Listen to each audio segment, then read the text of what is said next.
ప్రభుత్వ సేవల్లో పారదర్శకత, నైతికతను పెంపొందించడం ద్వారా అవినీతి నిర్మూలనలో ప్రజల భాగస్వామ్యాన్ని పెంచే దిశగా అవినీతి నిరోధక శాఖ పలు అవగాహన కార్యక్రమాలు నిర్వహిస్తున్నట్లు జిల్లా కలెక్టర్ రాహుల్ శర్మ తెలిపారు.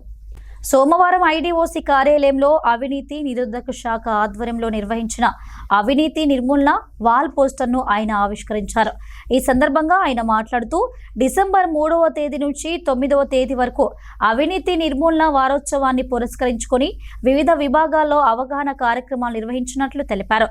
ప్రభుత్వ కార్యాలయాల్లో సేవలు పొందే ప్రతి పౌరుడు అవినీతి విషయమై జాగ్రత్తగా ఉండాలని, ఏదైనా అవినీతి ఘటనలు గమనించినప్పుడు వెంటనే అవినీతి నిరోధక శాఖకు తెలియజేయాలని సూచించారు. పారదర్శక పరిపాలనకు ప్రజల భాగస్వామ్యం అత్యంత ముఖ్యమని కలెక్టర్ పేర్కొన్నారు. ప్రభుత్వ ఉద్యోగి తాను చేయాల్సిన ప్రభుత్వ సేవలకు లంచం అడిగితే ఏసీబీ టోల్ ఫ్రీ నంబర్ 1064కు కాల్ చేయాలని సూచించారు. ఈ కార్యక్రమంలో ACB DSP Sambaiah, CI Raju, సిబ్బంది తదితరులు పాల్గొన్నారు.